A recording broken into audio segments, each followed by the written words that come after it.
كان بيساعد زوجاته في البيت وكان بيلاعب زوجاته.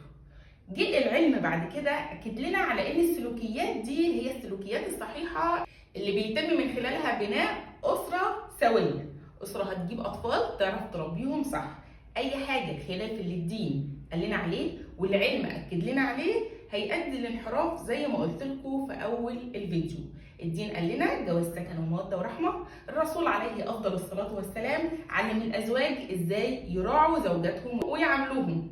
المساعدة، الحنية، التفاهم والملاعبة واللعب معاهم في بعض الأحيان.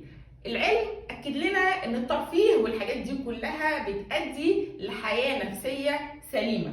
ولو جينا جمعنا إن الترفيه والحاجات الترفيهية دي بتتم ما بين الزوجين، ده بيقوي العلاقة ما بينهم. العلم قال كده، والحقيقة إن إحنا الفترة الجاية محتاجين نشتغل على حاجتين، هو إننا نسمع كلام الدين